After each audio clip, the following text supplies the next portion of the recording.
아니 보니까 요즘 이제 장성철 소장님도 방송을 이렇게 여기저기 다니다 보니까 지난주에는 정청래 의원과 조우하셨다면서요? 맞아요. 네. 그 대학 선배기도 하고 네. 그렇죠. 네. 동문회에서도 뵙고 인사도 드리고 그랬거든요. 네. 근데 이제 법사위원장 하실 때 조금 좀 강하게 여러 가지 회의 진행을 하셔가지고 제가 방송에서 좀 비판을 많이 했어요. 아시는 것 같아요, 아무리 모를 생각해도. 리가 없죠. 장 소장님 한두 군데 나오는 것도 아니고. 인사를 했어요. 네. 그랬더니 상당히 좀 많은 말이 포함되어 있는 눈빛과 표정으로 말을 안 하더라고요. 저는 안녕하세요 그랬는데 아, 응대를 아예 안 하는. 보통은 이제 뭐 안녕 아, 뭐 이렇게 반갑습니다. 오랜만이에요. 후배니까 네. 그럴 수 있잖아요. 그럴 때 안 하고 그냥 이러는 거야. 그래서 내가 축하드립니다 그랬어. 그랬더니 이러시더라고요. 아, 뭘 저한테 축하드린다는 거예요? 아니 이제 여론조사 잘 나왔길래 이번에 장 대표 그냥 뭐잘 되시는 것 같아서 축하드립니다. 그랬더니 네. 지지난주에는 박찬대 뭐 후보 만났을 때는 그러니까. 아유 자꾸 나한테 다 축하한다 그래요. 자주 만나요 막 이러셨는데 대학 동문이신데 저 상당히 좀 야, 뭔가 좀 많은 가슴이 생각을 하게 어우. 하는. 뭐 저도 혹시나- 예. 오전에 우리 정청래 의원을 뵀습니다. 오늘 아, 오전에 그래요? 네. 지금 네. 국회에 토론회 때 제가 토론자로 갔다가 뵀는데 네. 자꾸 찾아와. 제가 앉아있는데 그래서 자꾸 저는 도망 다녔어요. 아니 왜냐면은 박진영 원장님이 민주진영의 주요한 스피커이기 때문에 아예 제 아니에요. 아무리 정청래 의원이라도 아니, 이번엔 아니. 힘을 좀 빌어보고 싶겠죠. 네. 그게 아니고 네. 국회의원 되기 전부터 알던 분이에요. 아 그래요? 예, 17대 때부터 국회의원 했는데 재밌는 게 우리 정청래 당대표 후보께서 국민의힘 출신입니다. 이게 이름이 같은 국민의힘이죠. 지금의 국민의힘이 아니라 국민의힘 출신입니다. 그렇구나. 그게 17대 국회의원에 출마하기 전에 당원 단체를 만들었어요. 네. 그게 이름이 국민의힘이었고 거기 대표를 하셨어요. 국민의힘 대표 출신. 야, 그럼 2004년에 이제 정동영 의장일 때 아마도 국회의원이 된 것 같은데 그 전에 이제 국민의힘이란 단체까지 만들었고 그게 당원 베이스라고 한다면은 이번 당원 투표에 대한 준비도 누구보다 철저하게 돼 있을 것 같은데요, 지금. 그렇죠. 네. 그리고 뭐 이 유튜브 세계에서도 인기가 좋잖아요. 예전에 제가 빈둥빈둥거리고 있을 때 뭐 특정 유튜브에 출연하라고 추천해 주신 적도 있고요. 뭐 그런 영향력이 있기 때문에 네. 당내 선거에는 많은 도움이 되지 않을까 뭐 그런 생각을 해봅니다. 워낙 또 인지도가 높으시잖아요. 맞아요. 네. 국민 뭐 일반 국민 투표에서도 음. 좀 앞서 나가지 않을까 그런 생각도 드는데 야. 이제 시작이죠. 선거. 근데 또 이게 박찬대 대표 후보가 이슈 선정을 아주 잘했어요. 이슈 선정을 잘했다. 네. 내란 그 정당 관련해 가지고 이슈를 선점을 네. 했거든요. 아마 위헌정당 소송을 민주당 열성 당원들이라든가 강성 지지자들이 할 거예요. 네. 거기에 발맞춰서 그 이슈를 잘 던졌는데 그게 입법화되고 법이 통과될지는 모르겠어요. 그러나 전당대회의 이슈로서는 아주 의미 있다라는 생각이 들고요. 또 한편으로는 국민의힘 혼나야 돼요. 이런 외부에서의 정당 해산된다라는 정도의 충격을 받아야지 그래도 안 변할 것 같아 사실은. 참 답답합니다. 아무튼 이제 이러저러한 분위기들은 차후에 살펴보기로 하고 오늘은 이진숙 방통위원장 얘기로 시작을 해보려고 하는데 오늘 대통령실이 이렇게 발표했습니다. 이진숙 위원장을 국무회의에서 배제한다. 앞으로는 참석하지 말라는 불호령을 내린 건데 이 상황 어떻게 보고 계십니까? 제가 봐도 좀 참석하는 건 부적절한 것 같아요. 이제 국회에 나와서 얘기하는 거나 본인 SNS 상에서 국무회의 때 나눴던 얘기들을 올리고 자기 네. 의견을 또 첨언해가지고 이재명 대통령의 생각과 지시를 또 왜곡하는 그런 얘기를 하는 것이 과연 맞는 것인가? 의견을 물은 거랑 지시한 거랑은 분명히 다르잖아요. 아 그렇죠. 근데 의견 물은 거랑 지시한 거랑 같대. 뭐가 다르니? 네네네. 웃기지 않아요? 그렇죠. 그렇죠. 근데 이거를 이제 강훈식 비서실장이 총대를 매서 뭐 보고를 했다. 네. 이번 건에 대해서. 근데 뭐 이재명 대통령이 더 잘 알겠죠. 그렇죠. 국회에서 먼저 이렇게 연전에서 다 얘기도 봤는데. 들어보고. 그렇죠, 그렇죠. 네. 어떡하지? 골치 아프네 하는데 감사원에서도 좀 여러 가지 지적도 했잖아요. 네. 정치 중립에 좀 의무에 주의를 위배된다라고 하고 제가 이제 보수파 쪽 사람이지만 좀 맞지 않는 것 같아요. 여러 가지 메시지나 행동이나 이런 것들이 그래가지고 저런 분이 좀 방통위원장에 있는 것이 적절하냐? 저는 원래부터 비판을 했었으니까. 맞아요. 예. 그래서 뭐 국무회의 배석은 잘 금지시킨 것 같다. 그런 생각이 들어요. 아니 지정치 이용하는 것 같거든. 정부 그렇죠, 여당의 그렇죠. 주요 입법 과제를 가지고 하루면 들통난 거짓말을 네. 국회의원들 면전에서 한다는 게 굉장히 대담하거든요. 그 대구 말로 이분이 대구 사람인데 펀치가 너무 좋다. 펀치가 어. 너무 좋다. 예, 예. 예, 그런 표현도 할 수 있고요. 좀 더 이 고사성어를 들면 후훅하다. 후욱하다. 예, 낯빛이 두껍고 검다. 뭐 이런 뜻인데요. 본질적으로 네. 합의제 행정기관의 장을 극단적인 사람을 시키면 안 돼요. 우리 현은 뭐처럼 민주당이 진보 정권이라고도 생각 안 합니다만은 민주당 정권이 들어왔기 때문에 민주당 색깔이 아주 강한 사람들, 민주당의 선봉에 서서 보수 괴멸시키자 이런 이야기 했던 사람들 시키면 안 돼요. 반대로 이분도 극단적으로 그 국민의힘에 반대되는 세력들을 좌파라고 매도하고 네. 거기에 대해서 어떤 응전에 자신이 여전사라고 표현했던 사람이 있었습니다. 그런 사람이 합의제 행정기관의 장이 된다는 것 자체가 원래 되어서는 안 될 뿐을 만들었다 이런 생각이 들고요. 네. 두 번째 하고 싶은 이야기는 이거는 뭐 이재명 정부도 명심했으면 좋겠는데 일몰제 해야 된다고 봐요. 일몰제를 해야 된다. 네, 예. 국무위원급이라든가 뭐 장차관급들 또는 이 주요 기관의 장들은 정권과 함께 운명을 같이 한다는 운명을 함께하는. 법률적으로 네. 일몰제를 하는 것이 저는 맞지 않나 맞아요. 그런 생각이 듭니다.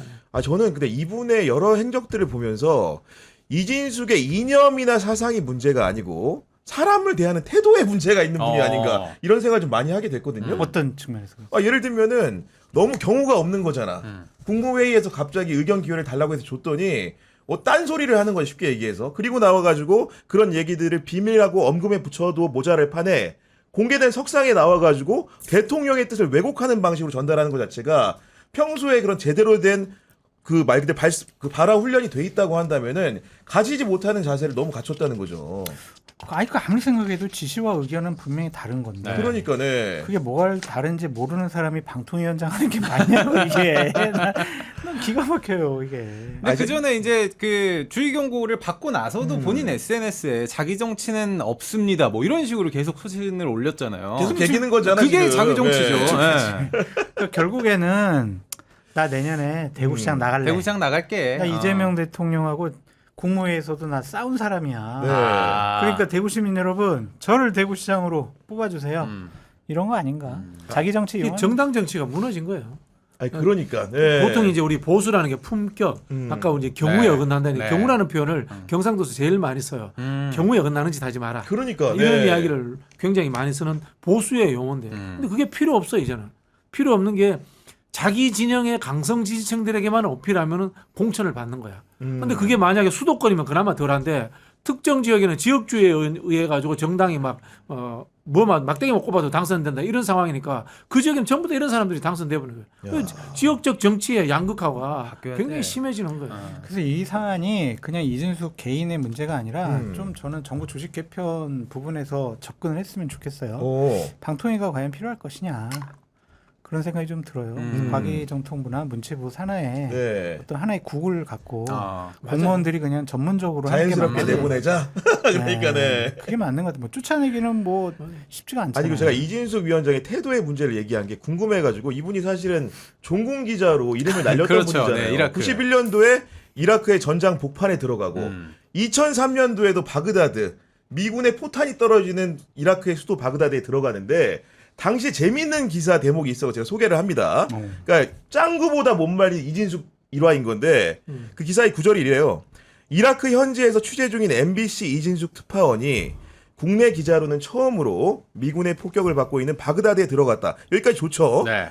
이진숙 기자의 바그다드 재입성은 MBC 국제부 등 제작진조차 전혀 모르는 상태에서 이루어졌다. 엉뚱합니다. 여기서 누가 등장을 해? 화자로 신경민 전 의원이 등장하는데 당시 국제부장이었던 거야. 이런 종군 기자들 책임지는 신경민 국제부장이 어떻게 쿼트를 남기냐면은 아무런 사전 논의도 없었던 상태에서 23일 오후 4시께 이진숙 기자로부터 부장님 바그다드입니다라는 전화를 받고 깜짝 놀랐다. 어떻게 들어간 거야? 예상조차 못했다. 옛날에도 이런 사람이었던 거예요. 보니까. 아니 뭐 이 부분은 저는 잘했다라고 할 수도 있다고 봐요. 이 당시에는 왜냐하면은 네. 목숨을 걸고 취재하러 간 거 아닙니까? 그렇죠. 네. 근데 언론의 속성 중에 하나가 사실은 선정적일 수 있는 거예요.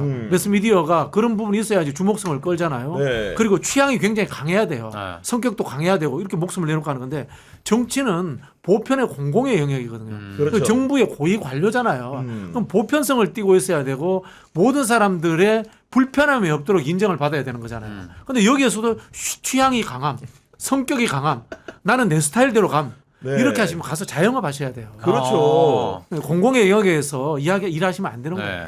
아니 근데 저는 뭐 공직자는 정치적인 신념과 뭐 신조, 기조 뭐 이런 거 가치, 철학 그렇죠. 이런 네. 거는 분명히 해야 된다고 생각이 드는데 근데 그것이 전제 조건이 있잖아요. 정상적이어야 돼. 포했잖아.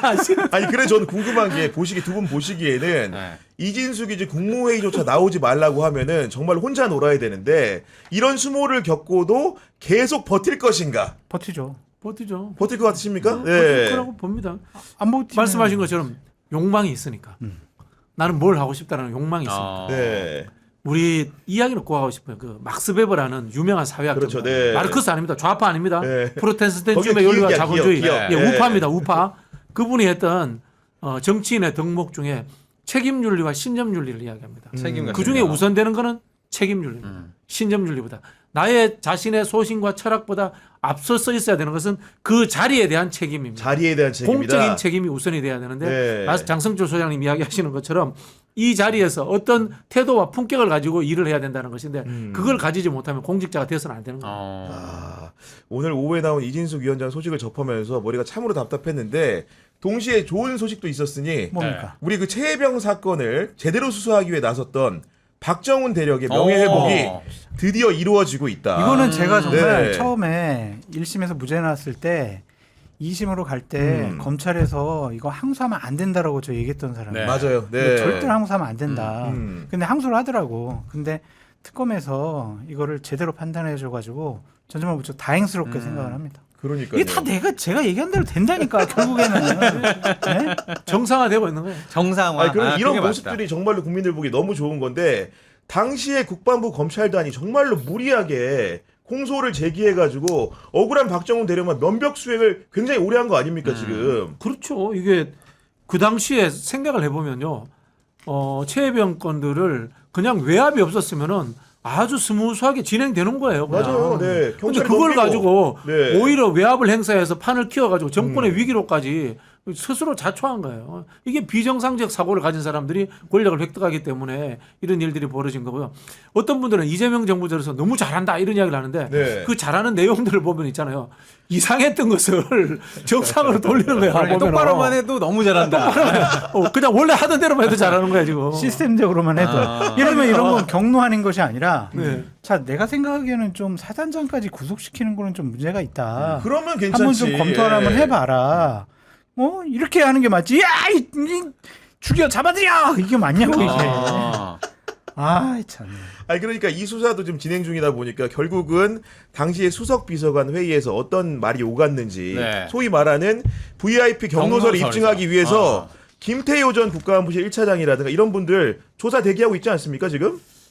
김태호 그 차장이 저는 다 알고 있을 거라고 봐요. 전반적인 상황을. 네, 저는 네. 뭐 모든 것을 다 알고 있을 거라고 보는 게 왜냐하면은 그분의 뭐 선악의 문제는 저는 모르겠어요. 그러나 실력의 문제에 있어서는 나머지 사람들하고 차원이 다를 거라고 봐요.